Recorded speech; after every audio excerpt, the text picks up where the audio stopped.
This channel does not promote any violent, harmful, or illegal activities. All content provided by this channel is meant for an education purpose only.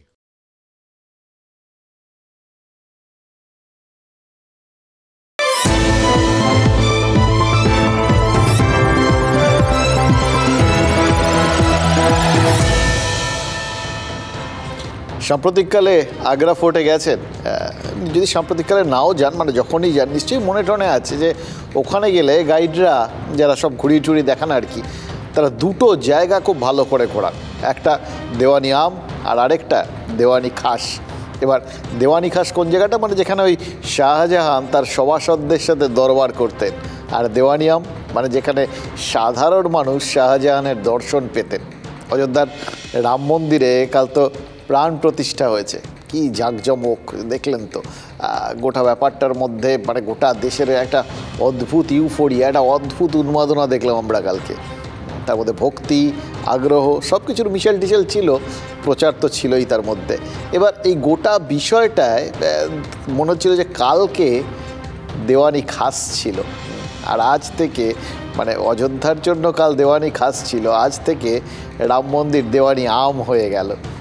মানে মন্দির ট্রাস্টের যাবতীয় calculation সব গুলিয়ে গেছে। আজ প্রথম দিনেই মানুষের পুরো ঢল নেমেছে।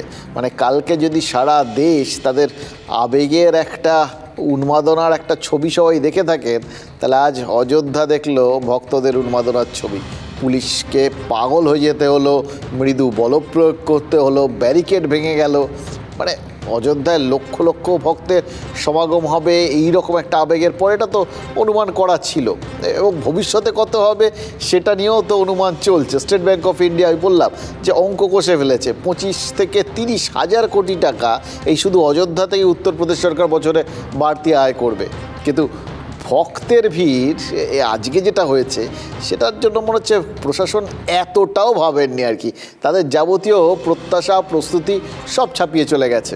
তাহলে সব মিলিয়ে মিশিয়ে এই দেওয়ানি আমের রূপটা দেখে একটা জিনিস তো বুঝতে পারলাম, প্রথম দিন যাই থাক দেওয়ানি খাস, তার পেছনে জাঁকজমক, রাজারাজরা, নেতা নেত্রী, প্রচার সব ছিল। আজকের দিনটার জন্য হয় তার একটা আফটার এফেক্ট অবশ্যই, কিন্তু গোটা বিষয়টা একটা জিনিস বুঝিয়ে দিয়ে গেল যে একটা নতুন তীর্থক্ষেত্র জন্ম নিয়ে ফেলেছে।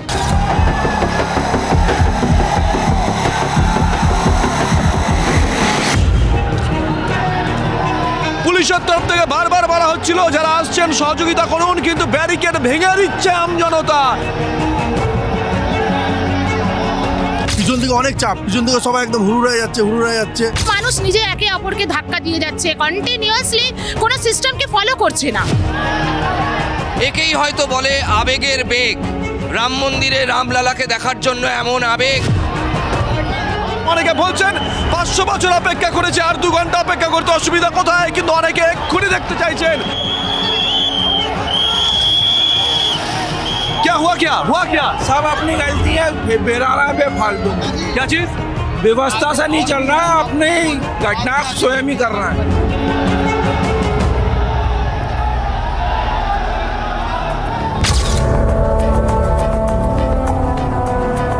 বিশৃঙ্খলাই বলুন, আবেগের বিস্ফোরণ বলুন, আবেগের বেগ বলুন, যাই বলুন, কালকে যে অনুষ্ঠান করে গিয়েছেন প্রধানমন্ত্রী নরেন্দ্র মোদী এবং তার সঙ্গে ছিলেন উত্তরপ্রদেশের মুখ্যমন্ত্রী যোগী আদিত্যনাথ, আজকে যে তার ফসল তারা তুলতে শুরু করে দিয়েছেন সংঘ পরিবার, বিজেপি, ভারত সরকার এবং অবশ্যই যোগী সরকার, তার যে ফসল তুলতে শুরু করে দিয়েছেন তা আজকের এই দৃশ্যপট থেকেই একেবারে স্পষ্ট হয়ে যাচ্ছে। দেখুন, যোগী আদিত্যনাথ কালকে ছিলেন, আজকেও অযোধ্যায় রয়েছেন, কিন্তু এরকম সময় তো যোগী সুলভ বজ্রমুষ্টি সেটা তো দেখানো যাবে না। ভক্তদের ওপর যোগী পুলিশ যদি বলপ্রয়োগ করে তার নেতিবাচক প্রচার এবং প্রভাব পড়বে দেশ জুড়ে। কারণ কালকের প্রভাব, কালকের প্রচার এটা তো না হয় বিজেপির জন্য সবটাই পজিটিভ ছিল। তো ওই সময় কোথাও গিয়ে গালে হাত দিয়ে বসেছিল বিরোধীরা, তারা তো চাইছিল যে একটা নিজেদের জন্য একটা কোনো ইস্যু আর কি। তো সেই জন্য কালকে সেটা তারা পায়নি। আজকে যদি পেয়ে যেত, মানে একটা ইধার উধার হলেই তাহলে সেটাকে তো চারপাশে নেতিবাচকভাবে সেটাকে তুলে ধরা যেত, মানে অন্তত কিছু বলার একটা তারা পেয়ে যেত। লক্ষ্যকে না পাক উপলক্ষ তো পেত। কিন্তু সেটা তো হয়নি আর কি। কারণ কোথাও গিয়ে পুলিশও এবং যোগী আদিত্যনাথ তিনি নিজেও হয়তো এইটা বুঝেই একটা রেস্টুরেন্ট ছিলেন, সংযত একটা ভাব ছিল। বারাবাঁকির পুলিশ ভক্তদের কিন্তু ওই জন্য বাড়তি বলপ্রয়োগ না করে শুধু অনুরোধ করেছে, আর তার সঙ্গে আরও মানে আশপাশের যারা ভক্ত তাদের অনুরোধ করেছে যে আগামী কয়েকদিন যেন অযোধ্যায় কেউ না যান, ভিড় থিতিয়ে গেলে অযোধ্যায় যান, আপাতত ছেড়ে দিন, মানে এখন এখানে যারা আছে তাদের সব দেখে টেকে চলে যেতে দিন, তারপর পরিস্থিতি একটু স্বাভাবিক হলে তারপর না হয় আসবেন, মোটামুটি এইটা তাদের বার্তা। কিন্তু ঘটনা হচ্ছে যে এই যা আবেগ তাতে কবে এই সাধারণ ভিড়টা একটুখানি ফাঁকা হবে সেটাও কেউ গ্যারান্টি দিয়ে বলতে পারছে না। তাই জন্য আপাতত পুলিশের পাশাপাশি আধা সেনাও মোতায়েন হয়েছে মন্দিরে, এটাই দরকার আর কি। কারণ এন্ড অফ দ্য ডে যারা যাচ্ছে তারা কোথাও গিয়ে তাদের আবেগ ঠাবেগ আছে, ভক্তি আছে, সব ঠিক আছে, কিন্তু যদি বিশৃঙ্খলা হয়, ওই তো দেখলেন স্ট্রেচারে করে যদি ফিরতে হয়, সেটা তো বড় ক্ষতি না, সেটা না হওয়াটাই বাঞ্ছনীয়। কিন্তু মুশকিল হচ্ছে হঠাৎ করেই সবাই ভেবে ফেলেছেন যে কোনো কিছু মানা টানার এখন আর সময় নেই।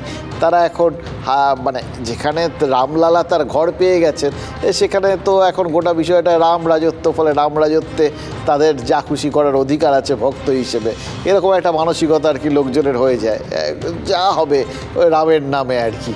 কিন্তু সেটা তো সবসময় যে সেটা বাস্তবে তার কিছু কিছু উল্টো এফেক্ট হতে পারে সেটা তাদের খেয়াল থাকে না। কিন্তু তারা খেয়াল না করলেও যারা প্রশাসনের দায়িত্বে রয়েছেন তাদের তো খেয়াল রাখতে হয়, তাই জন্য তারা কোনো রিস্ক টিস্ক নেননি, আধা সেনা নামিয়ে দিয়েছেন, অ্যাটলিস্ট যাতে ওই যে একটা ঘোরের মধ্যে সবাই রয়েছে সেখান থেকে বেরিয়ে কোথাও গিয়ে যেন একটু বাস্তবোচিত আচরণ টাচরণ করে। সংঘ পরিবারের রাজনৈতিক নেতারাও তারা কিন্তু অযোধ্যায় না যাওয়ার সিদ্ধান্ত নিয়েছেন জাস্ট এই কারণটার জন্যেই। কাল অযোধ্যায় যাচ্ছেন না বিজেপির সর্বভারতীয় সভাপতি জেপি নাড্ডাও, সবই একটা কারণ, যাতে ওই ভিআইপিদের জন্য পুলিশ নিরাপত্তা ব্যবস্থা করতে গিয়ে কোথাও এই সাধারণ মানুষের নিরাপত্তার ব্যবস্থা করতে ভুলে না যায় বা কোথাও গিয়ে সেইটায় খামতি না থেকে যায়। আপাতত ভিআইপিরা ভিআইপিদের জায়গাতে থাকুন, এখন ভিআইপি হচ্ছেন এই সাধারণ মানুষ। মানে কিন্তু মুশকিল হচ্ছে এই গোটা ফোকাস পুলিশ টুলিশ সবাই যখন এখন সাধারণ মানুষের দিকে মুভ করছে, তখন রাজনীতিকে অন্য জায়গা দিয়ে মুভ করতে হচ্ছে। কারণ এইখানে তো রাজনীতির কাজ শেষ করে ফেলেছে, আর রাজনীতি অযোধ্যার দিকে তাকিয়ে নেই, মুভ অন, এগিয়ে চলাটাই হচ্ছে তো একমাত্র কাজ, তাই না? জীবনের একমাত্র সত্য এগিয়ে চলা। কাল 22শে জানুয়ারি ছিল অযোধ্যার নতুন জন্মদিন ছিল, আজ 23শে জানুয়ারি নেতাজি সুভাষচন্দ্র বসুর জন্মদিন। কাল রামপথ, আজ দিল্লির রাজপথ, এখন তার নাম কর্তব্য পথ। তার মাথায় কে দাঁড়িয়ে আছেন? নেতাজি সুভাষচন্দ্র বসু। তার মূর্তি সেই কালো গ্রানাইটের মূর্তি, যিনি রামলালার মূর্তি তৈরি করেছেন তিনিই নেতাজি মূর্তির ভাস্কর। মাইসুরুর অরুণ যোগীরাজ, সেটাও কালো মূর্তি ছিল, রামলালাও কালো মূর্তি। কাল অযোধ্যার কেন্দ্রীয় চরিত্র ছিলেন প্রধানমন্ত্রী নরেন্দ্র মোদী। আর আজ সন্ধে লালকেল্লায় পরাক্রম দিবস পালন করলেন, সেটাও তো তিনি, নরেন্দ্র মোদী। ফলে দিন বদলে যাচ্ছে, পাত্র পাত্রী মানে উপলক্ষ সেটা বদলে যাচ্ছে, লক্ষ্য সেটা কি বদলাচ্ছে? नेताजी का जीवन परिश्रम ही नहीं, पराक्रम की भी पराकाष्ठा है। नेताजी ने भारत की आजादी के लिए अपने सपनों, अपने आकांक्षाओं को तिलांजलि दे दी, अपने सपनों को भारत के संकल्प के साथ जोड़ दिया। नेताजी देश के उन महान सपूतों में से एक थे जिन्होंने विदेशी शासन का सिर्फ विरोध ही नहीं किया, बल्कि भारतीय सभ्यता पर सवाल उठाने वालों को भी जवाब दिया। आज जब भारत लोकतंत्र की जननी की अपनी पहचान पर गर्व करने लगा है, तो ये नेताजी के विचारों को भी मजबूत करता है। আমি এবং আমরা বিশ্বাস করি নেতাজি সুভাষচন্দ্র বসু যদি ভারতবর্ষের আজকে প্রথম প্রধানমন্ত্রী হতেন তাহলে অখণ্ড ভারত খণ্ডিত হতো না। প্রধানমন্ত্রীকে ধন্যবাদ জানাবো। এই ভারতবর্ষের রাজধানী দিল্লিতে কর্তব্য পথে নেতাজি সুভাষচন্দ্র বসুর মূর্তি প্রতিষ্ঠার মধ্য দিয়ে এই বীর সন্তানকে যথাযথ শ্রদ্ধা জ্ঞাপন করেছেন। নেতাজি সুভাষচন্দ্র বসুর জন্মদিনকে দেশপ্রেম দিবস হিসাবে দাবি করে আসছি আমরা। মনমোহন সিং ছিলেন তখন থেকে মোদিজির কাছেও চিঠি দিয়েছি, রাজ্য সরকারকে চিঠি দিয়েছি, রাজ্য সরকারও দেশপ্রেম দিবস পালন করে না। ওটা তো চলে আসছে, ওটা জ্যোতি বসু যখন নাকি মুখ্যমন্ত্রী ছিলেন তখন থেকে চালু হয়েছে, ওটাকে বন্ধ করতে পারছে না। দেখুন, ফুটবলের মতো না, ফুটবল একটা জিনিস আছে, কথা আছে, পার্সেন্টেজ ফুটবল, পার্সেন্টেজ খেলার জিনিসটা মানে হচ্ছে সব কিছুতেই, ইভেন আপনার কর্পোরেটেও আর কি পার্সেন্টেজ একটা পারফরমেন্স। এই বিষয়টার মানে এটা কি, মানে যেটুকুনি দরকার সেটুকুনি করা। ধরুন আপনার টার্গেট রয়েছে, সেলসের একজন পার্সন, তার টার্গেট রয়েছে হয়তো 100 টাকা তাকে কাজ করতে হবে, তা সে যেটুকুনি ভিজিট করলো তাতে 100 টাকা হয়ে গেল, ব্যাস, আর দরকার নেই। 100 টাকা টার্গেট ছিল, হয়ে গেছে ফুলফিল, আর বাড়তি কিছু করার মধ্যে নেই, হয়তো সময় আছে কিন্তু সে করবে না, যেটুকুনি দরকার সেটুকুনি। এটাই হচ্ছে এই পার্সেন্টেজের মানে পার্সেন্টেজ ফুটবল বলুন, পার্সেন্টেজ পারফরমেন্স বলুন, তার মূল কথা। রাজনীতিতে ওরকম একটা পার্সেন্টেজ পারফরমেন্স বা পার্সেন্টেজ এফর্টের ব্যাপার আছে, জানেন তো। অর্থাৎ সব ইস্যুতে সর্বশক্তি নিয়ে একভাবে এই রাজনীতিকরা ঝাঁপান না, কোথাও সর্বস্ব উজাড় করে দেন, কোথাও জাস্ট ভেসে থাকেন, কোথাও হাতটা জাস্ট ছুঁয়ে রাখেন, কোথাও ভবিষ্যতের জন্য পুরো ব্যাপারটাকে তুলে রাখেন। বিজেপি গতবার খেয়াল করে দেখুন, এই আজকের দিনটা 23শে জানুয়ারি পরাক্রম দিবস পালনে পুরো সর্বশক্তি সর্বস্ব উজাড় করে দিয়েছিল। যাবতীয় আবেগ, যাবতীয় প্রচেষ্টা, যাবতীয় প্রচার সব নেতাজিকে কেন্দ্র করে, সেই মূর্তি উদ্বোধন থেকে শুরু করে সব কিছু, সেই একটা আবেগ তৈরির চেষ্টা হয়েছিল। এবার আবার সেই 23শে জানুয়ারি, আবার সেই পরাক্রম দিবস, আবার নেতাজির জন্মদিন, কিন্তু মূর্তিও বসে গেছে, আর তারপর ওই রাম মন্দির উদ্বোধন ছিল কাল, সেখানেই তো এনার্জি খরচ হয়ে গেছে। ফলে নেতাজি জয়ন্তী বিজেপি উদযাপন করছে ঠিকই, কিন্তু গতবারের মতো সেই উন্মাদনায় পৌঁছে দিচ্ছে না। এবার সে ওটা থাকলো আর কি, ছোঁয়ানো থাকলো হাতটা। ভবিষ্যতে আবার যখন প্রয়োজন পড়বে সেখানে আবার তখন এটাকে গিয়ার আপ করা যাবে। আপাতত মোটামুটি ওই রামের বাসস্থানে প্রবেশ দিয়েই গোটা বিষয়টা তাদের এখন আপাতত মনে হচ্ছে যে মানুষের কাছে পৌঁছানো বা মানুষের যা যা মেন চাহিদা, রামচন্দ্র তাঁবুর থেকে কোথাও গিয়ে মন্দিরের মধ্যে প্রবিষ্ট হবেন সেই ব্যবস্থাটা করে দেওয়া হয়েছে। এইটা এবার মানুষের মুখ্য চাহিদা ছিল, সেটা হয়ে গেছে। গতবার নেতাজিকে তার কোথাও একটা স্বীকৃতি দেওয়ার ব্যাপার ছিল, তার মূর্তি, তারও একটা মাথার উপর ছাদ দরকার ছিল, সেটা হয়ে গেছে। তো গতবার ছিল, ওটা হয়ে গেছে, এবারে হয়ে গেছে, সামনের বার আবার কিছু হবে আর কি। সবই তো তোলা রইলো, এগুলো তো রইলই আর কি, এগুলো প্রয়োজন মতো বাড়ানো কমানো যাবে। এবার বিজেপি তারা এখন নর্মাল জায়গায়, ওই বাড়তি উন্মাদনা নেই, পার্সেন্টেজ।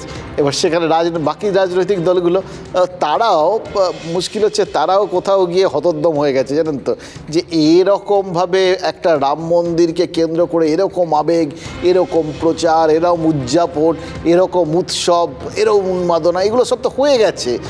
তারা ওটা দেখতে দেখতে বোধহয় হাঁপিয়ে টাপিয়ে গেছেন। কিন্তু ফলে ওই রাজনৈতিক দলগুলোর এখন নেতাজিকে নিয়ে সেই বন্দনা বা নেতাজির আদর্শ, নেতাজি জয়ন্তীর আবেগ, এটা নিয়ে ঝাঁপিয়ে পড়ার বিষয়টা, ফলে কোথাও গিয়ে তাদের সেই উৎসাহে ভাটা পড়ছে। যেটা আছে সেটা হচ্ছে যে হ্যাঁ, একটা ইস্যু করার তো জায়গা রয়েছে, অন্তত একটা সাবস্টিটিউট হাতে যখন দেখছেন যে আজকে যদি এটা নিয়েও ওই একই রকমভাবে উন্মাদনা সৃষ্টি হতো, ওই একইভাবে সবাই ঝাঁপিয়ে পড়তো, তাহলে তো তারা আবার এটা নিয়েও তাদের একটুখানি হয়তো চাপ তৈরি হয়ে যেত। কিন্তু একটা জায়গায় তাদের সুবিধা হয়ে গেছে যে ওটা নিয়ে সেরকম যখন নর্মালভাবে করা হচ্ছে, তখন তারা নেতাজিকে নিয়ে ঝাঁপিয়ে পড়েছে অন্যভাবে। রাম রাজনীতির মোকাবিলা করতে নেতাজি ভক্তি দিয়ে নয়, কিন্তু নেতাজি বিতর্ক দিয়ে, নেতাজিকে সম্মান পাইয়ে দিতে হবে, এরকম আর কি। কোথাও একটু খেই হারিয়ে ফেলেছেন, কারণ গোটা বিষয়টার মধ্যে মানে ধারাবাহিকতার এতটাই অভাব। আর নেতাজিকে নিয়ে যে শুরুটাও তো গত বছর ওই পরাক্রম দিবসে করে বসে রয়েছে বিজেপি, এবারও দাবি করছে আমরা এই পরাক্রম দিবস করছি। ফলে সেটাকে নিয়ে বাড়তি আবেগটা জুড়তে পারছেন না, শুধু রাজনীতিটা করতে পারছেন। বামেরা যেরকম প্রশ্ন তুলেছে, দেশপ্রেম দিবস কেন ঘোষণা করা হয় না? তারিখটা এক, মানুষটা এক, মূর্তিগুলোও আলাদা নয়, সেই মূর্তিকে সকলেই শ্রদ্ধা জানালেন। কিন্তু এ পক্ষ বলছে পরাক্রম, অপক্ষ বলছে দেশপ্রেম। কয়েকজন অত্যুৎসাহী নেটিজেন তো নেতাজিকেই আসল রাম বলে উইশ করে বসে আছেন। হয়তো তাদের কালকের ওই ঘোরটা কাটেনি, হ্যাংওভারও বলতে পারেন, কিংবা সময়ের দাবি মেনে নেতাজিকেও রাম দিয়ে কেউ কেউ ব্যাখ্যা করতে চান, অথবা কেউ কেউ চান যে এটা হোক, তাহলে তার অন্তত অ্যান্টি বলা যাবে। বা নেতাজি, তাকে কেন্দ্র করে তার কর্ম, এটা জাস্ট সিম্পল জিনিস মনে হচ্ছে, জানেন তো। আমরা দেখছিলাম তো সব কিছু মনীষীদের নিয়ে, এমনিতে আমরা খুব আত্মবিস্মৃত জাত একটা। সচরাচর আমরা এই বিষয়গুলোকে আমাদের নিজেদের বাগাড়ম করতে, মানে ধরুন আমাদের নিজেদের যারা রবীন্দ্রনাথ, আমাদের নেতাজি, আমাদের নজরুল, আমাদের জগদীশচন্দ্র বোস, এরকম যারা যারা আছেন আর কি, তাদের নিয়ে আমরা বাড়তি বাড়াবাড়িটা করি না। কেন করব? আমাদের তো এরা আমরা বাঙালি, এরকম আত্মম্ভরিতা পছন্দ করি না, আত্মপ্রচার পছন্দ করি না, তাই জন্য এটা নিয়ে আমরা বাড়াবাড়ি করি না। আমরা এদের বুকের ভেতর ধরে রেখেছি, এদের আমরা উদযাপন করি অন্তর থেকে, এদের প্রতি আমাদের অন্তরের শ্রদ্ধা ফল্গু ধারার মতো সারা বছর ধরে বয়ে চলে। ও একটা পার্টিকুলার দিনের দরকার নেই। মানে আমাদের নিজেদের জন্য যা যা যুক্তি, ওই স্পেশাল হাত মানে অজুহাত, এগুলো সব আমরা তৈরি করে রেখে দিই আর কি। কেন এগুলো করি না? খেয়াল করে দেখুন তো, যদি আমরা সবাইকে এই যে যাদের আমরা এরকম বক্তব্যগুলো দিই, তাদের আমরা সবসময় সত্যিই মনে রাখতাম বা তাদের আমরা বোঝার চেষ্টা করতাম, তাহলে আমরা কি দেখতাম? আচ্ছা, নেতাজি কোনো দিন এই প্রচার, আত্মম্ভরিতা, এগুলো নিয়ে বাড়তি কোথাও গিয়ে স্বীকৃতি এইগুলো চেয়েছেন? তিনি, তার লক্ষ্য ছিল একটা, কর্ম ছিল একটা। তিনি ভারতের স্বাধীনতার লক্ষ্যের জন্য ঝাঁপিয়েছিলেন, সেখানে ফোকাস করেছিলেন। হ্যাঁ, বা জগদীশচন্দ্র বোস কোথাও গিয়ে ঢেরা পেটাননি, বা রবীন্দ্রনাথ ঠাকুর কোথাও গিয়ে ঢেরা পেটে আমাকে দাও বলেননি, রামকৃষ্ণ বলেননি। তারা সবাই নিজের নিজের কাজটা করেছিলেন। আমরা এদের নিয়ে মানে বাড়তি বাগাড়ম্বরের বদলে তাদের কাজের ধারাটা যদি অন্তত এগোতাম, তাহলেও ধরতাম যে এই যে বাকি যে কথাগুলো বলছি, আমরা ভেতরে ভেতরে তাদের স্মরণ করি, তাদের নিয়ে আমরা বাঁচি, আমরা তাদের যাপন করি অ্যাকচুয়ালি। গম্ভীর গম্ভীর কথা, সোজা বাংলায় কোট আনকোট আঁতলামি, সেগুলো আমরা যখন করি, তখন একবারও মনে হয় না যে আমরা তাদের কর্মটাকে একটু এগিয়ে নিয়ে যাই। সেটা তো এগুলো করতে গেলে আবার কাজ করতে হবে, এই জিনিসটা আমাদের খুব সমস্যার মধ্যে পড়ে যায়। তার থেকে বরঞ্চ আমাদের ওই ফেসবুক আছে সুন্দর, এর বদলে ও, ওর বদলে ও, এর সঙ্গে ও লাগিয়ে একটা মিম তৈরি করে দেওয়া, এর সাথে ওর কম্পিটিশান করে দেওয়া, হ্যাঁ বললে আরেক দলকে না বলতেই হবে, এই বিষয়টা। রাম নিয়েও দেখুন সোশ্যাল মিডিয়ায় কত কিছু তৈরি হয়ে গেছে। এটা কোথাও গিয়ে মনে হচ্ছে না যে এটা তো কিছু মানুষের বিশ্বাস, এত মানুষের আবেগ, তারা তো এটাকে বিশ্বাস করছেন, তারা তো এই আবেগের মধ্যে রয়েছে, তারা তাদের আবেগ নিয়ে থাকুন, তাদের থাকতে দিন না। সেটার কম্পিটিশান করে সেটার প্রতি নিজেদের অনাস্থা প্রচার করতে হবে, সেটা দিয়ে কী হবে? আপনার তাতে তো মানে ওইভাবে প্রচারের কেন্দ্রবিন্দুতে বা নিজের বক্তব্যকে সামনে আনার, দেখুন কেউ কিছুতে বিশ্বাস করতে পারেন, না করতে পারেন। বিশ্বাস করাটাও কারোর ব্যক্তিগত মত, বিশ্বাস না করাটাও তার ব্যক্তিগত মত। সেটাকে ওইভাবে কেউ তার বিশ্বাসের দিনে তাকে অবিশ্বাসটাকে প্রকট করে নিজেকে, এবং কিছু কিছু ক্ষেত্রে মানে যেটা হয়, সত্যি কথা বলতে কি, সেটা নষ্টামি। আপনি এই মতটায় বিশ্বাস করেন না, এটা বোঝানোর জন্য ওটাকে আক্রমণ করতে হবে, ওটাকে নিয়ে হাসি মশকরা করতে হবে, ওটার বিরুদ্ধতা করতে হবে, এটা বোধহয় সঠিক হয় না। সব ক্ষেত্রের জন্য সত্যি, ডান পাশ, বাঁ পাশ, উত্তর দক্ষিণ, মাথার উপর মাথার নিচ, দেখুন সব জায়গার জন্য এটাই সত্যি। আপনি আপনার মত, আপনার পথ, আপনার বিশ্বাস আপনার কাছে রাখুন না, সেটাকে উদযাপন করুন, এবং সব থেকে বড় কথা সেটাকে উপভোগ করুন, বিশ্বাসটাকে রাখুন এবং সেটাকে কাজে পরিণত করুন। তাহলে তো আমরা এগোবো। এই কাজ না করলে তো কিছুই এগোবে না। ওই এক জায়গায় দাঁড়িয়ে সোশ্যাল মিডিয়ায় দাঁড়িয়ে পা ঠোকার মতো ঠকাস ঠকাস করে আওয়াজ হবে, আর কিচ্ছু হবে না। সেটাই চারপাশে হচ্ছে, কাল থেকে শুধু এই আওয়াজ শুনছি, দ্বন্দ্ব শুনছি, যাবতীয় কম্পিটিশন সোশ্যাল মিডিয়ায় চলে আছে। কেউ প্রগতিশীল, কেউ মানে ওরিয়েন্টাল চিন্তাভাবনায় বিশ্বাসী। এই তো সনাতনী বনাম প্রগতি, এরকম এই দুটোর মধ্যে যে কোথাও কোনো কালে সংঘাত ছিল না, দুটো যে নিজের মতো করে মিলে মিশে প্রবাহিত হতে পারে, এটাই তো ভারতের চিরকালীন একটা মানে সংস্কৃতি, ঐতিহ্য। সেটাই আমরা ভুলে যাই। আসলে এখন তো সবাই বললাম পার্সেন্টেজের যুগ, নিজের পার্টটা প্লে করে দিলেই হয়ে গেল, বাকি পার্টটা নিয়ে ভাবার কোনো দরকার নেই। সেইটা করতে গিয়ে যদি বাকি পার্টটাকে একটু টানতে হয়, সেটাতে আমরা আছি। যাই হোক, বাংলার শাসক দলের এই সমস্ত কনফিউশন কিন্তু একদম নেই। কালকে সংহতি যাত্রার মধ্যে দিয়ে ওই রাম রাজনীতির একটা বিরুদ্ধ একটা বক্তব্য সেইটা তুলে ধরার চেষ্টা করেছে তারা। সরাসরি বিরোধিতা না, কিন্তু একটা অন্যমুখী, মানে ধর্ম সর্বধর্ম সমন্বয় করে এটা বুঝিয়ে দেওয়া যে ওখানে ধর্মটা অন্যরকম আছে, এরকম একটা বিরোধিতা সেটা করে ফেলেছে। আজ নেতাজি বন্দনায় তৃণমূল মেতে উঠেছে, কিন্তু কনফিউশনটা অন্য জায়গায়। মমতা বন্দ্যোপাধ্যায় অভিযোগ করেছেন নেতাজি রহস্যের উদ্ঘাটনে উদ্যোগী হয়নি বিজেপি সরকার। মানে কাল ছিল রাম রাজনীতি, আজ নেতাজি রাজনীতি। এই ভারতে রাজনীতি ছাড়া যে কিছু হবে না, না এটা আমরা বুঝে গেছি। তিনি যা বলে গিয়েছিলেন দেশ স্বাধীন হবার আগে, তার কথাগুলো যদি মান্য করে আমরা চলতাম, ভারতবর্ষ আরও উন্নত, আরও অনেক বড় দেশ হিসেবে বিশ্ববিশ্রুত হতে পারত। দেশের কি দুর্ভাগ্য যে মানুষটা দেশের জন্য লড়াই করতে গিয়ে কোথায় যে হারিয়ে গেলেন আজ পর্যন্ত আমরা জানতে পারলাম না। এই বিজেপি সরকার ক্ষমতায় যখন আসেনি বলেছিল আমরা এর রহস্য উদ্ঘাটন করব, তারপর সব হয়ে যায়, নেতাজিকে ভুলে যায়। বিজেপি বলেছে মূর্তি উন্মোচন করেছি, আর তৃণমূল নেত্রী বলছেন যে সত্য রহস্যের উদ্ঘাটন করেননি। এটাই সবথেকে বড় সমস্যা। আর বামেরা কি বলছে? পরাক্রম চলবে না, দেশপ্রেম চাই।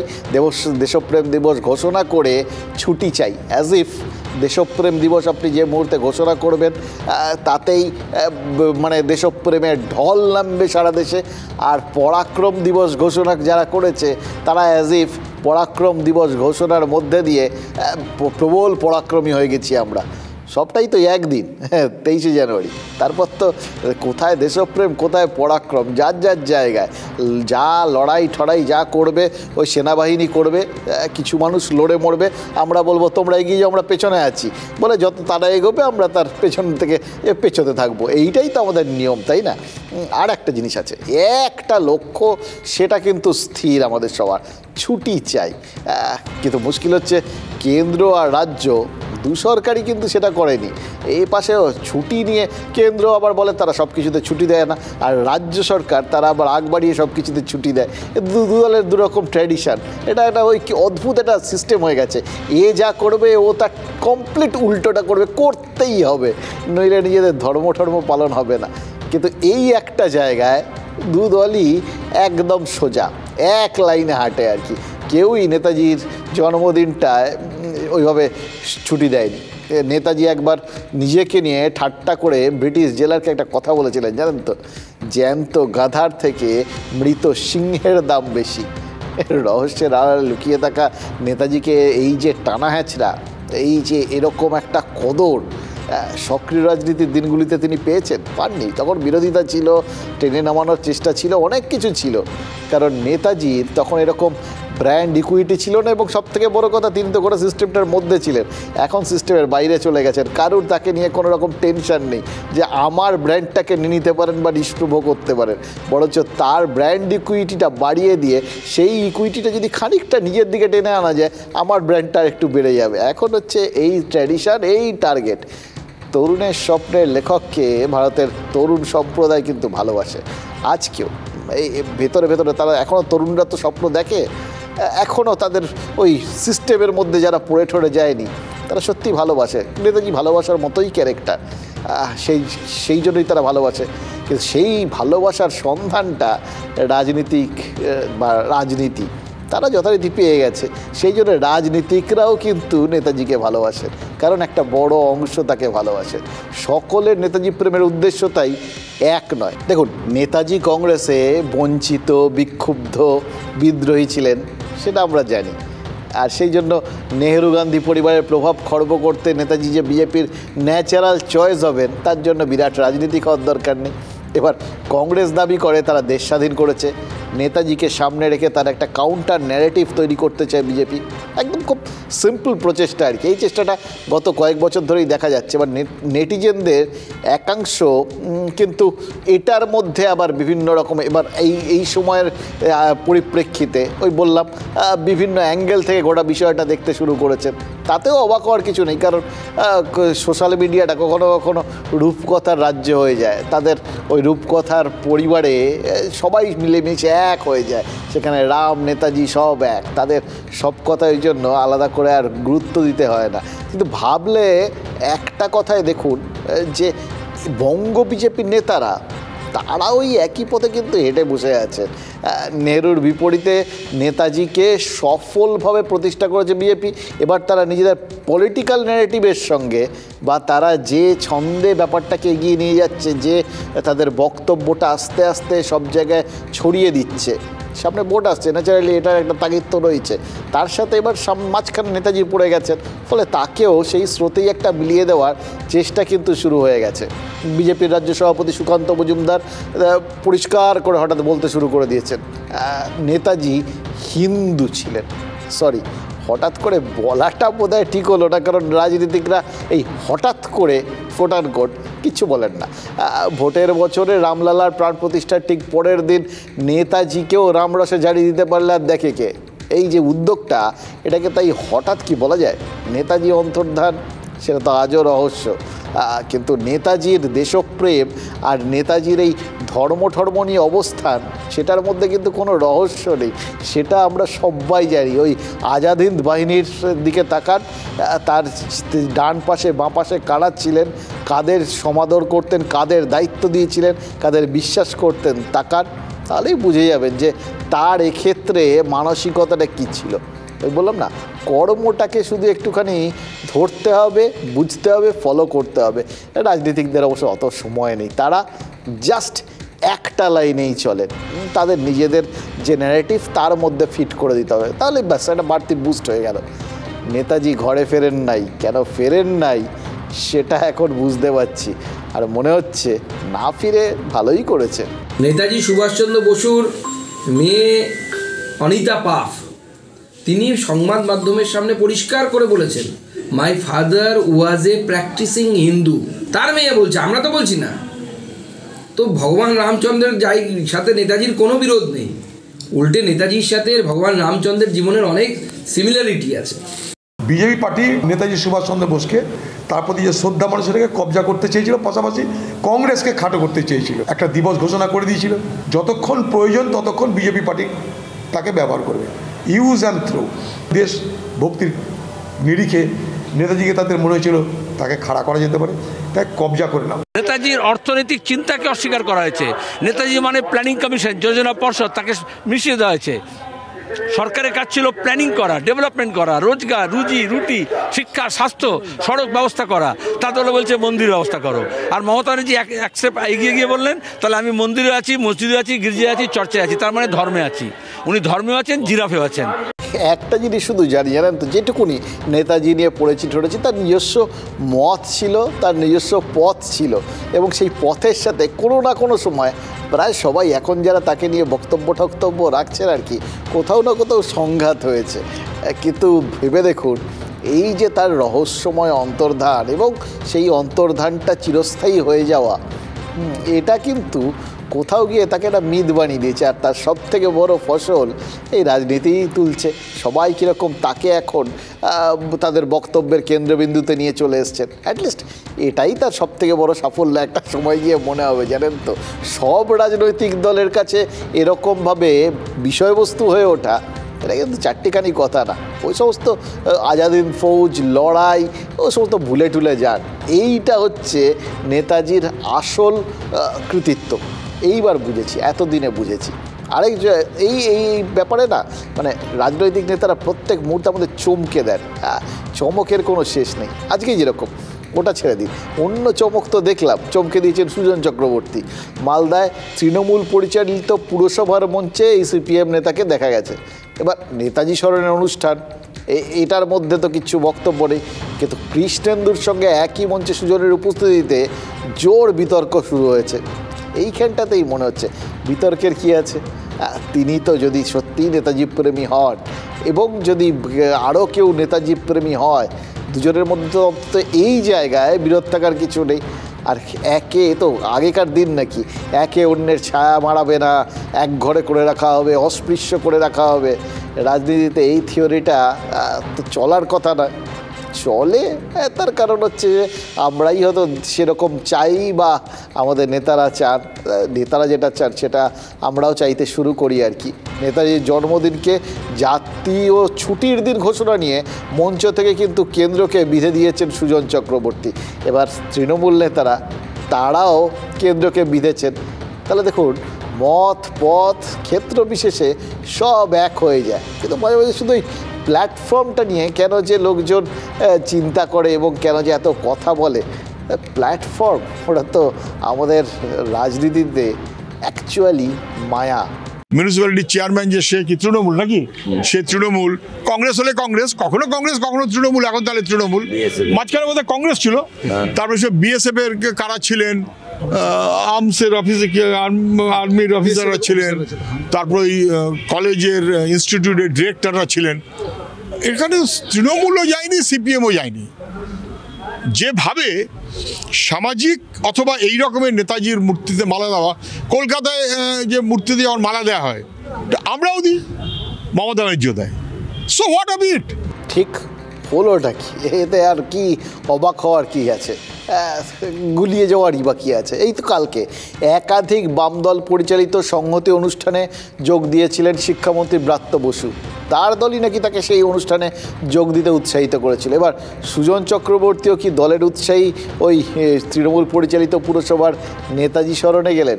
এই বামেরাই কিন্তু একসময় স্বীকার করেছিল যে নেতাজির মূল্যায়ন তাদের নাকি ভুল ছিল, আর এখন সেই বামেরাই অভিযোগ করছেন নেতাজির অবমূল্যায়ন করেছে বিজেপি।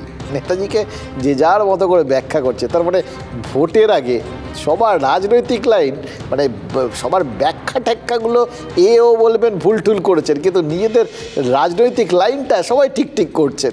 সেটা আরও নিশ্চিত হয়ে গেলাম যখন রাহুল গান্ধীকে দেখলাম। ওয়ানারের কংগ্রেস সাংসদের ট্রেডমার্ক দাঁড়ি তার আবার গালে ফিরে এসছে। ভারত জোড়ো যাত্রা দ্বিতীয় পর্যায়ে চলছে, এবার ন্যায় যাত্রা নাম দিয়েছেন রাহুল গান্ধী। এই দাড়ি বোধহয় যাত্রার ট্রেডমার্ক চিহ্ন। গুয়াহাটির ওই যাত্রার আরেকটা দৃশ্য দেখে চমকে গেছিলাম, যে অবিকল অযোধ্যার দৃশ্য মনে হচ্ছে। জনতার উন্মাদনা, পুলিশের বাধা, ব্যারিকেড ভাঙা, দুপাশে দুটো ছবি রাখলে কোনটা কার ছবি ঠিক বোঝা যাচ্ছিল না।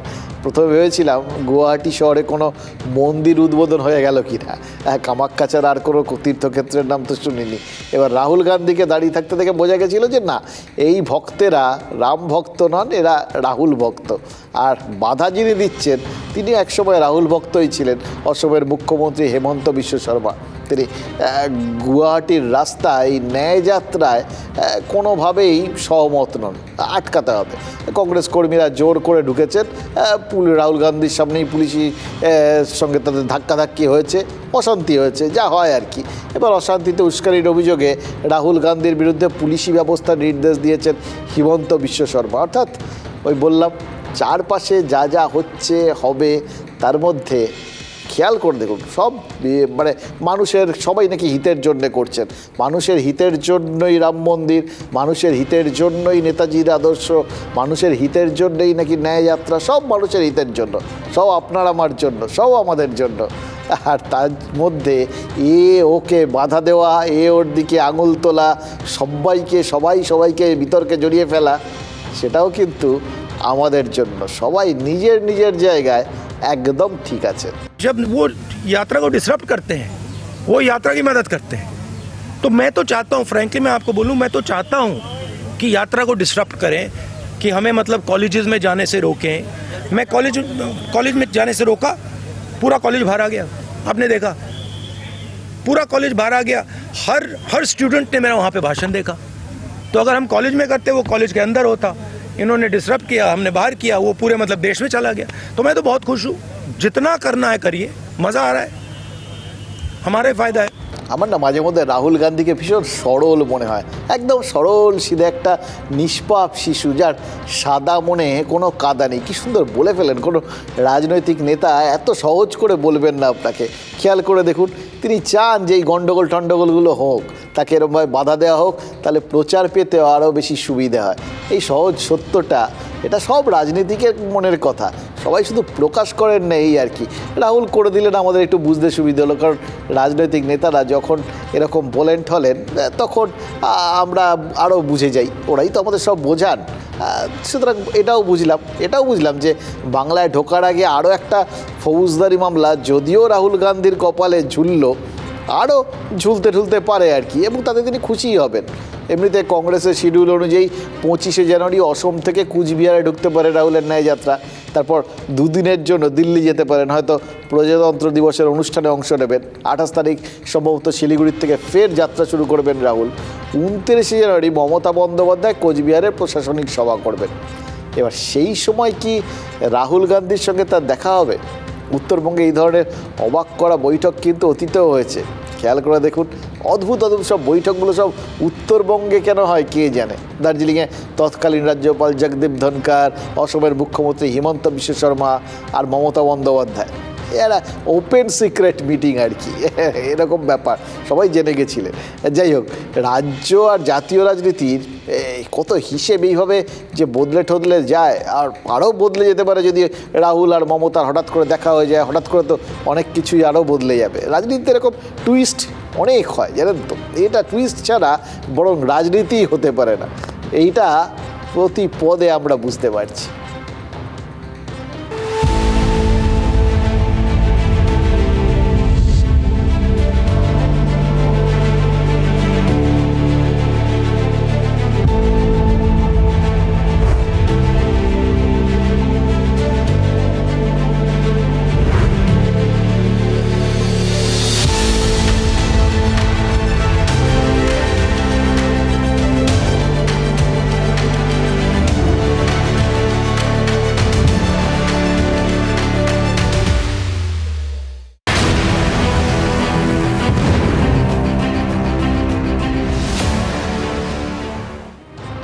দেখুন, মমতা বন্দ্যোপাধ্যায় আর মোহাম্মদ সেলিমের ওপর ওই জিজ্ঞাসা চিহ্নটা ঝুলিয়ে রাখতেই হলো, কারণ দুজনে রাহুলের দুপাশে নিশ্চিত না অনিশ্চিত সেটা তো আমরা জানি না, কারণ রাজনীতিতে আমি বললাম ফিক্সড কিছু হয় না, যে কোনো সময় টুইস্ট হতে পারে, এবং সে কথাটা সত্যি কথা বলতে কি একদমই না বললেই নয়। এবার মোহাম্মদ সেলিম গেলে মমতা যাবেন না, মমতা গেলে মোহাম্মদ সেলিম নাও যেতে পারেন। আবার এরকম হলো যে সেলিম মমতা কেউই গেলেন না, প্রাদেশিক স্বার্থের বাধ্যবাধকতায় দুজনেই দূরত্বটা বজায় রাখলেন। বাংলা ইন্ডিয়া জোটে মোটের ওপর একটা জবনিকাই পড়ে গেছিল, কিন্তু এবার টুইস্টের জায়গাটা হচ্ছে এইটা যে আমরা মোটামুটি জেনে নিয়েছিলাম যে ওটা গঙ্গা প্রাপ্তি হয়ে গেছে। গতকালই সংহতি মঞ্চে মমতা বন্দ্যোপাধ্যায় অভিযোগ করেছিলেন যে তারা ওই জোটের বৈঠকে গিয়ে দেখেন তাদের আর সম্মান দেওয়া হচ্ছে না, সেখানে বামেরা ছড়ি ঘোরাচ্ছে। এর বয়ানের পর তো মোটামুটি সবাই ভেবেই নিয়েছিল যে মমতা বন্দ্যোপাধ্যায় জোটের দরজা বন্ধ করে তালা মেরে চাবিটা নদীর জলে ফেলে দিলেন, কিন্তু রাহুল গান্ধী ওই চাবি খুঁজে মনে হচ্ছে আবার দরজায় কড়া নাড়া শুরু করেছেন, জানেন তো। इंडिया नाम हमने दिया, लेकिन मेरे का दुख का बात है ये कहने का। हम लोग मीटिंग में जाते हैं, हम देखते हैं सीपीएम मीटिंग को कंट्रोल करते हैं, जिसको साथ 34 साल हमारा जिंदगी में लड़ाई किया हमने, हम उसको कोई एडवाइस नहीं मानेंगे। उनको बहुत असम्मान मिलते हैं। वो लोग क्या कहते हैं, हमको जो मर्जी हो हम करेंगे। एक बात याद रखना, बीजेपी को मदद मत करो। উনি সবসময় ক্ষুব্ধ, ক্ষোভ থাকা ভালো। বিজেপি আর তৃণমূল, মোদী এবং মমতা নতুন ধরনের রাজনীতি শেখাচ্ছেন, যেখানে মন্দির মসজিদ গির্জা গুরুদ্বারা নিয়ে মিছিল মিটিং করা যাবে, কিন্তু মানুষের দাবি নিয়ে, রুটি রুজি দাবি নিয়ে মিছিল করা যাবে না। যেদিন দেখলো সিপিএম মাতব্বরি করছে সেদিন কেন বলেনি আমি জোটে থাকবো না? এই ঠপবাজি তো এখানেই তো, সেদিন প্রোটেস্ট করে বেরিয়ে আসেনি কেন? নিজের পার্টিতে কেউ কাউকে সম্মান করে না, জোটে সম্মান করবে কি করে? কে নেতা হবে ওখানে, কে প্রধানমন্ত্রী, তার লড়াই চলছে। ওদের পিন্ডি চটকে, ওদের পিন্ডি চটকে, ওদের পিন্ডি চটকে। जो हमारा सीट नेगोशिएशन है वो चल रहा है, उसका रिज़ल्ट आएगा, कंक्लूजन आएगा, उसके बारे में मैं यहाँ कमेंट नहीं करना चाहता हूँ। बट हमारा ममता जी के साथ मेरा पर्सनल और पार्टी का बहुत अच्छा रिश्ता है। हाँ, थोड़ा थोड़ा होता रहता है, कभी कोई उनका कोई बोल देता है, हमारा कोई बोल देता है, दिस आर न्याचुरल थिंग्स। একটা কথা সহ অনেকেরই মনে হতে পারে যে মোটামুটি যে জিনিসটা তুলে গঙ্গার জলে ফেলে দেওয়া হয়ে গেছে বারবার দেখা গেছে, সেটাকে কেন রাহুল আবার টেনে খুঁচিয়ে একটা তোলার চেষ্টা করছেন বাজারে? একটাই কারণ, দায়, ভোটের দায় বড় দায়, জানেন তো। রাহুল এটা পরিষ্কার বুঝেছেন যে এই মুহূর্তে একা কংগ্রেসের পক্ষে কিছু করতে যাওয়ার থেকে অ্যাটলিস্ট যদি সঙ্গে লোকজনকে নিয়ে কিছু করা যায়, তারা ইন্ডিভিজুয়ালিস্টিকভাবেই যাই করুন না, ধরা যাক এখান থেকে মমতা বন্দ্যোপাধ্যায় বেশ কিছু সিট পেলেন, বা অন্য জায়গায় নীতিশ কিছু পেলেন, বা বাকি জায়গাগুলোতেও কেউ না কেউ কিছু কিছু করে পেয়ে গেলেন, সে কেজরিওয়াল হোক বা অন্য কেউ। এই সব কটা মিলিয়ে মিশিয়ে তারা অন্তত একটা জায়গা দেখাতে পারবেন যে আমাদের সঙ্গে এত লোক রয়েছে, এতগুলো রয়েছে, গুরুত্ব তো বাড়বে। কিন্তু সবাই যদি এরকমভাবে ছিটকে যান এবং জোটের যদি শুরুতেই এই রকম জট তো না, একদম গঙ্গাত্মপ্রাপ্তি ঘটে, তাহলে তো হাতে রইল পেন্সিল। একা কুম্ভ হিসেবে তারা যে কটা পাবেন সে কটাই, সেটা দেখতে খারাপ লাগতে পারে না? এটা এই রিস্কটা কেউ নেন নাকি? রাজনীতিতে সব থেকে বড় সমস্যা কী জানেন তো? অপ্রাসঙ্গিক হয়ে যাওয়া। এবং প্রাসঙ্গিক না অপ্রাসঙ্গিক হবেন সেটা ডিপেন্ড করে এই নম্বরের ওপর। তাই নম্বরটা খুব দরকার।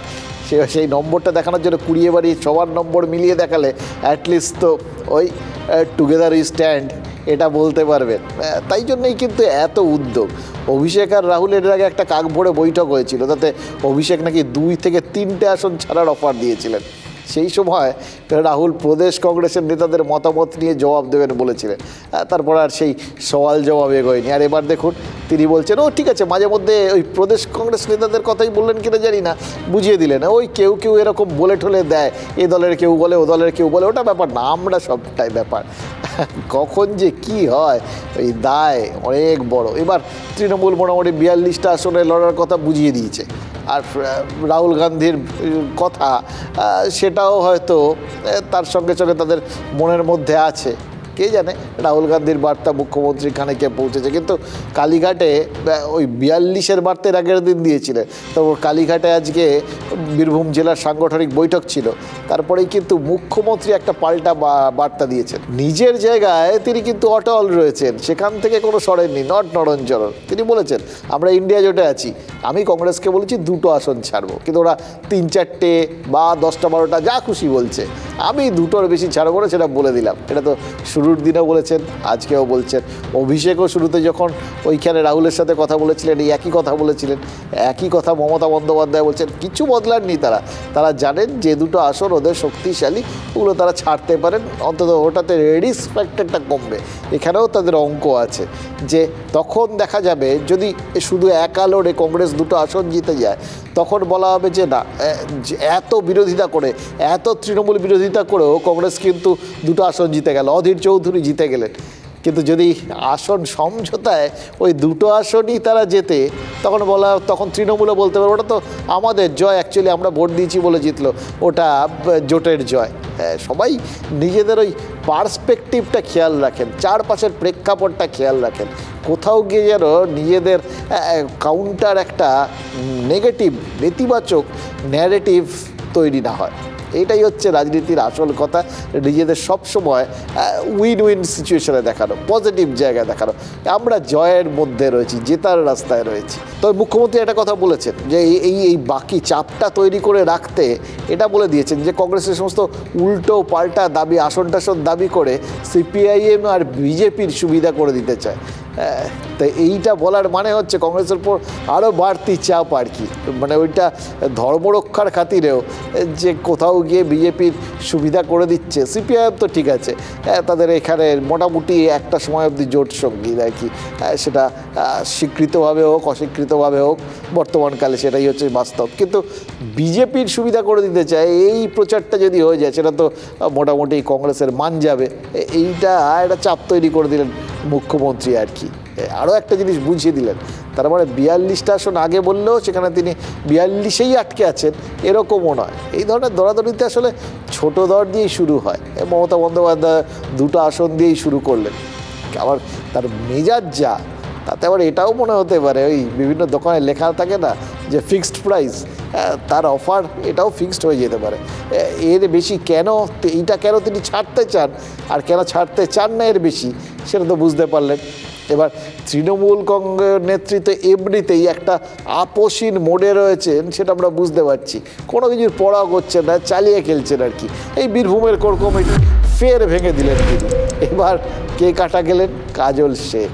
অনুব্রত মণ্ডল গ্রেফতার হওয়ার পর এই নিয়ে 4 বার বীরভূমের কোর কমিটি কাটা হলো, মানে তৈরি হলো, ভাঙা হলো। এই তো প্রথমে 4 সদস্যের কমিটি, তারপর তা বাড়িয়ে 7 জন সদস্যের কমিটি হলো, সেখান থেকে বাড়িয়ে 9 জন হলো, এবার আবার কেটে ছেটে 5 হয়েছে। এই বিজোড় সংখ্যার সবসময় কমিটি হয়, জানেন তো। এটার মধ্যে নর্মালি বিভিন্ন কমিটিগুলো বিজোড় সংখ্যা করার একটা কারণ থাকে, যে যদি ভোটাভুটির ব্যাপার ট্যাপার থাকে সেরকম আর কি। কিন্তু যেখানটায় একই পার্টির এরকম একটা কোর কমিটি, সেটাতে এই সমস্ত ভোটাভুটি হওয়ার বিষয় তো থাকার কথা না, কিন্তু এখানে আছে। তার কারণ এই দুটো মানে কমিটির মধ্যেও তো বিভিন্ন গোষ্ঠী রয়েছে, ফলে গোষ্ঠী থাকলে মতবিরোধ হবেই, এটা নিয়ে কোনো সংশয়ই নেই। সেই জন্যই এরকম বিজোড় সংখ্যা করা, যাতে ভোটাভুটি হলে অন্তত এক দল জেতে। কিন্তু মুশকিল হচ্ছে এক্ষেত্রে, মানে আজকাল রাজনৈতিক দলগুলো না, তারা কোনো কিছুতেই চান্স নিতে চান। এই যে আপনি ভোট দিতে গিয়ে আপনারা দেখেন যে ভোট পড়ে গেছে, বা শোনেন যে পুরো ব্যাপারটা আগের থেকেই যাকে ম্যানেজ হয়ে গেছে আর কি।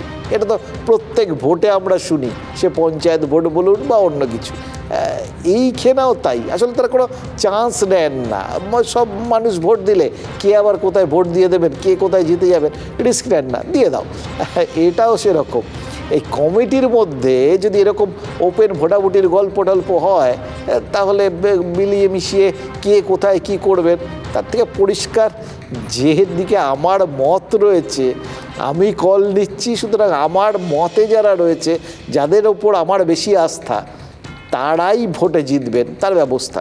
সুতরাং এইবার এই কমিটিতে দেখা যাচ্ছে যে অনুব্রত ঘনিষ্ঠ বিকাশ রায়চৌধুরী ঢুকেছেন, অভিষেক ঘনিষ্ঠ আশিস বন্দ্যোপাধ্যায় ঢুকেছেন, অভিষেক ঘনিষ্ঠ রানা সেনগুপ্ত ঢুকেছেন, আবার ব্যালেন্স অভিষেক অনুব্রত ঘনিষ্ঠ চন্দ্রনাথ সিনহা। এবার 2-2 হয়ে গেল, 5 অনুব্রত ঘনিষ্ঠ সুদীপ্ত ঘোষ। তার মানে 3 জন অনুব্রত ঘনিষ্ঠ, 2 জন অভিষেক ঘনিষ্ঠ। এবার খেয়াল করে দেখুন অনুব্রত কার ঘনিষ্ঠ, তাহলেই আপনাদের গোটা ব্যাপারটা চেহারাটা পরিষ্কার। এমনিতে ওপর থেকে দেখলে মনে হবে একটু ব্যালেন্স করার চেষ্টা হয়েছে, সমান সমান রাখার। তলিয়ে দেখলে কি বোঝা যাবে যে কোনো একটা নির্দিষ্ট জায়গাকেই আসলে প্রাধান্য দিয়ে দেওয়া হয়েছে খুব সুনির্দিষ্টভাবে। আর অনুব্রত বিরোধী কাজল শেখকে খুব রূঢ়ভাবে সরিয়ে ফেলে আরও বার্তাটাকেই জোরালো করে দিলেন তৃণমূল নেত্রী। দেখুন, সম্প্রতি পৌষ মেলা নিয়ে প্রস্তুতি বৈঠক ডাকা হয়েছিল, সেই বৈঠকে মন্ত্রী চন্দ্রনাথ সিনহার পাশে বিকাশ রায়চৌধুরীর চেয়ার ছিল। কেন মন্ত্রীর পাশে তার চেয়ার নেই, এ নিয়ে রেগে বৈঠক ছাড়েন কাজল। মুখ্যমন্ত্রী আজ কিন্তু কাজলকে এই নিয়ে বৈঠকে বলেছেন, এত সাহস পাও কোত্থেকে? দল প্রশাসনের মুখ পুড়ে গেল বিশ্বভারতীর কাছে। আর একই সঙ্গে তিনি কাজলকে ইঙ্গিত করেন যে কেউ কেউ বলে বেড়াচ্ছে সে নাকি জেলার মুখ্যমন্ত্রী। কিসের জেলার মুখ্যমন্ত্রী? মমতা এও বলেছেন কেউ কেষ্ট থাকতে সংগঠন নিয়ে কখনো ভাবতে হয়নি। অনুব্রত ফিরে আসবেন বলেই তিনি বিশ্বাস রাখেন, আর ফিরে এলে তাকে কিন্তু মর্যাদা দিয়ে ফেরানো হবে। তার মানে হেভির তোমার আসন শূন্য আছি, হেভির পূর্ণ করো, সেই আসনটা তার মানে তিনি এখনও কোথাও গিয়ে ভর্তি করেননি, এখনও এই আশায় রেখে দিয়েছেন অনুব্রত মণ্ডল ফিরে আসবেন এবং তিনি ওইখানে গিয়ে বসবেন।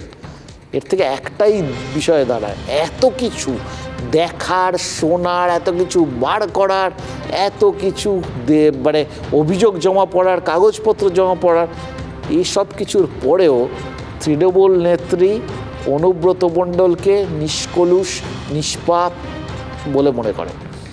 এই কনফিডেন্সটা তার আজকেও সেখানে রয়েছে অনুব্রতর ওপরে। এবার এটা কোনো বাধ্যবাধকতার জায়গা কিনা, বা তার একান্তই স্নেহ নাকি তার বিশ্বাস, সেগুলো তো একান্তই তারই বিষয়। কিন্তু গোটা বিষয়টার মধ্যে এটা পরিষ্কার যে বাঘ এখনও অনুব্রতই। বাঘরাসনে 2-4 জনকে বাঘের ছাল পরিয়ে দিয়েও বাজিয়ে দেখেও লাভ হয়নি, মানে পছন্দসই বাঘ খুঁজে পাওয়া যায়নি। কারণ পছন্দসই যদি বাক খুঁজে পাওয়া যেত না, এই জিনিসটা ভীষণভাবে রাজনীতিতে আছে। বিকল্প যদি ঠিকঠাক খুঁজে পাওয়া যায়, কেউ কারোর নয়, ঠিক সময় ঝেড়ে ফেলে দেয়। তার মানে অনুব্রত মণ্ডলের বিকল্প দল খুঁজে পায়নি, তাই জন্যেই বারবার কোর কমিটি বদল হয়ে বদলাচ্ছে। তার কারণ অনুব্রত ইজিক্যাল টু 4 না 7 না 9 না 5, কিছুই ঠিক হচ্ছে না। মোদ্দা কথা, এখন অবধি বিকল্পহীন অনুব্রত মণ্ডল। অনুব্রত মণ্ডল বেরিয়ে আসবে, এরকম তো নয় আজীবন তাকে রাখা হবে, এরকম তো বললেন মমতা বন্দ্যোপাধ্যায় নিশ্চয়ই বলেছে। তাকে, সে তো সাংগঠনিক জায়গা থেকে আমাদের দলের জন্য অনেক দিন অনেক কাজ করেছে এবং এখনও যে জায়গায় রয়েছে সেটা দলের জন্য রয়েছে। সুতরাং তাকে সম্মান দেওয়া, তাকে ভুলে না যাওয়ার ব্যাপার, যে তাকে তার সব সংগঠনকে উল্টে ফেলা, এরকম হবে না। এবং অনুব্রত মণ্ডল ফিরে আসলে তার জায়গাটাও থাকবে। আর তার সংগঠনের ছিল, তাদেরকে একদম পাল্টে দেওয়ার ভাবনা যেন কেউ না ভাবে। এটা কি নেত্রী বলেছেন আপনাদের? হ্যাঁ, পাঠা তো মমতা ব্যানার্জির, লেজে কাটবে না মুন্ডুতে কাটবে, তা আমাদের ভেবে লাভ কি আছে? বোধ হয় এমনটা হতে পারে যে দিল্লি থেকে কোনো আশ্বাস পেয়েছেন, আবার যদি অনুব্রত ফিরে আসার চান্স পায়, সেই কারণে এখন আবার কাজলকে সরিয়ে অনুব্রত কথা ভাবতে পারছেন হয়তোবা। বাঁদরের হাতে মুক্তোর মালা পড়লে যা হয়, এখানেও তাই হয়েছে এবং সেই কারণেই মমতা বন্দ্যোপাধ্যায়কে এখন পুনর্মূষিক ভব করতে হচ্ছে। কাজল শেখকে আবার নানুরের গর্তে ফিরিয়ে দিতে হচ্ছে সেই মুশিককে। কিন্তু মুশিক কিন্তু রক্তের স্বাদ জেলায় এসে পেয়েছে, সিউড়ি শহরে এসে পেয়েছে। তাই আমার ধারণা এই যে কমিটি, এই কমিটি এখানে সমাধান হবে না, এই কমিটির আরও একটা কমিটি চালাতে হবে। কালীঘাটের বৈঠকে আজ কিন্তু তৃণমূলের সর্বভারতীয় সাধারণ সম্পাদক ছিলেন না। অভিষেক অসুস্থ, এরকম কোনো বার্তাও তৃণমূলের তরফে দেওয়া হয়নি। এবার তিনি ক্যামাক স্ট্রিটের অফিসে গিয়েছিলেন, নিশ্চয়ই কাজকর্ম ছিল। দেখুন, আবহাওয়া দপ্তর বলছে মরশুমের শীতলতম দিন। এবার সেটা বলার অপেক্ষা তো রাখে না। যেভাবে ওই বলছিলাম যে এত নিচে নেমে গেছে তাপমাত্রা, না কি বলবো, এদের সম্পর্কে লোকে ছিচি করছে আর কি। ছিচি করছে না, আসলে হি হি করছে। কিন্তু এই যে ঠান্ডা হাওয়াটা, সেটা কি তৃণমূলের ভেতরেও কোথাও গিয়ে বোঝা যাচ্ছে? মানে আজকের বৈঠকটায়, সেখানে এরকম একটা গুরুত্বপূর্ণ বৈঠক। এই সাম্প্রতিককালে আমরা কি দেখেছি যে গোটা মানে রাজ্যের সব থেকে ঘটনাপ্রবণ, সব থেকে গুরুত্বপূর্ণ জেলা, সব থেকে জটিল জেলা যদি কিছু থাকে, সেটা হচ্ছে এই বীরভূম। সেখানে বাঘের ছড়াছড়ি বা বাঘের জায়গায় বাঘের দাবিদার তাদের ছড়াছড়ি, এবং সেই জন্যই তো চারখানা কমিটি বদল হয়ে গেল। কিন্তু এই রকম একটা গুরুত্বপূর্ণ বৈঠকে সর্বভারতীয় সাধারণ সম্পাদক এলেন না। এবার দেখুন, এর আগেও তিনি এরকম একটা বৈঠকে আসেননি, আগের বৈঠকটাতেই আসেননি, কিন্তু পরপর দুটো জায়গায় তাকে দেখা গেছে। তার ফলে মনে হচ্ছিল যে গোটা ব্যাপারটা একটু উষ্ণতা আসছে, কিন্তু ঠান্ডা ওয়েদার তো, ফলে আবার সেই সম্পর্কে শীতলতা যদি চলেও আসে, অস্বীকার করার কোনো জায়গা নেই। তৃণমূলের 1 আর 2 নম্বরের মধ্যে কোনো রকম মতানৈক্য রয়েছে, সেটা অবশ্য কেউই প্রকাশ্যে কোনোদিন স্বীকার করবেন না। কিন্তু নর্মাল কেসে যে কালীঘাটে দল একজোট, সেখানে অভিষেক ক্যামাক স্ট্রিটে, এটা নিয়ে লোকের একটুখানি ওই বললাম যাবতীয় ঝামেলা, যাবতীয় সংশয় এবং উৎকণ্ঠা, সেটা কিন্তু নিচের তলার লোকেদের। তারা তো এই নেতৃত্বের তলায় একসঙ্গে এক হয়ে লড়তে চান, তারা ওই তাদের আবেগটা কাজ করে। কিন্তু মুশকিল হচ্ছে নিচের তলার লোক পর্যন্ত আম জনতা আর নেতৃত্বের ভাবনা চিন্তা কখনো মেলে না। অভিষেককে সঙ্গে নিয়েই তো মমতা বন্দ্যোপাধ্যায় সংহতি মিছিলে হেঁটেছেন, কিন্তু জেলায় সংহতি মিছিল হলেও ডায়মন্ড হারবারে হয়নি, সেটাও তো আমরা দেখেছি। অভিষেকের নিজের নির্বাচনী কেন্দ্র, সেখানে সংহতি মিছিল হলো না কেন? দুটো জিনিস হতে পারে, যে এক, তৃণমূল কর্মীদের সেটা বক্তব্য যে অভিষেক ধর্মের রাজনীতিতে বিশ্বাসী নন। এই বিশ্বাসটার যদি মানে এটা বিজেপির এজেন্ডা, এইটার মধ্যে যদি তৃণমূলও ঢুকে পড়ে, তারা বিজেপির এজেন্ডায় গিয়ে খেলতে হবে, সেটা তিনি চান না এবং সেটা ভুল হবে, এটা বুঝিয়ে দেওয়ার জন্যই ডায়মন্ড হারবারে এই মিছিলগুলো হয়নি। এটা একটা হতে পারে। আরও একটা কারণ হতে পারে, জানেন তো, আমরা হিসাব কষে দেখেছি, অন্য কারণটাও যথেষ্ট যুক্তিগ্রাহ্য। 2019 সালে অভিষেক 3,20,000 ভোটে জিতেছিলেন, কিন্তু বিজেপি প্রার্থী তারপরেও কিন্তু ওই 4,70,000 ভোট পেয়েছিলেন। এবার নওশাদ জানিয়ে দিয়েছেন যে অভিষেকের ভোট ব্যাংকে তিনি ভাগ বসাবেন। শুভেন্দু বলে দিয়েছেন নওশাদ দাঁড়ালে ডায়মন্ড হারবারে বিজেপি জিতবে। অঙ্ক তো ওখানে মুসলিম ভোট প্রচুর আছে, সেই ভাগাভাগির অঙ্কে কোথাও গিয়ে নিশ্চয়ই অভিষেক ডায়মন্ড হারবারে ওই মেরুকরণের পরিস্থিতি তৈরি হতে দিতে চান না। অত্যন্ত বিচক্ষণভাবে তাই তিনি গোটা বিষয়টাকে বুঝেছেন, তাই ওই জায়গাটা সযত্নে পরিহার করে গেলেন। মানুষের উন্নয়নকেই মানুষের চোখের সামনে রাখতে চান। তিনি কোথাও বার্ধক্য ভাতা দিচ্ছেন, কোথাও 100 দিনের কাজের টাকা দিচ্ছেন, বুঝিয়ে দিচ্ছেন যে তিনি আলাদা, এবং সেটা নিজের কেন্দ্রে থেকে পরিষ্কার করে দিচ্ছেন। এটা কিন্তু নিজের মানে ওই ডায়মন্ড হারবারের এই যে লোকজন যারা ভোটার, তারা একটা জিনিস কিন্তু দেখছেন, যাবতীয় আলোচনা হচ্ছে ডায়মন্ড মডেলকে নিয়ে। এবার খেয়াল করে দেখুন যে প্রত্যেকে কিন্তু মনে মনে একটা আত্মশ্লাঘা অনুভব করবেন যে তাদের নেতা তিনি একটা স্বতন্ত্র চরিত্র, তাদের নেতা তিনি শুধু তাদের নিয়ে ভাবেন, তাদের মধ্যে আটকে থাকতে চাইছেন, তাদেরকে উদাহরণস্বরূপ অন্যদের সামনে তুলে ধরতে চাইছেন। এই যে মানুষের মনের ভেতরে একটা আবেগ তৈরি করে দেওয়া এবং গর্ব তৈরি করে দেওয়া, এটা কি ভোটে ডিভিডেন্ড দেবে না, নাকি সত্যি সত্যি কোথাও গিয়ে মনোমালিন্য হয়েছে, তাই জন্য এই বিষয়গুলো বড্ড বেশি চোখে লাগছে?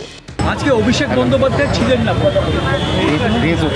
না, না বলছিল দিদি যে এত সইটই ওকে সব জায়গায় করতে হচ্ছে, এত সময় ওখানে দিতে হচ্ছে, তাই জন্য সবসময় সব জায়গায় যাওয়া সম্ভব হচ্ছে না। দিদিটা এই নাটকে যেও না, একদিকে দিল্লিতে নাটক হচ্ছে, আবার দিকে কলকাতায় নাটক হচ্ছে।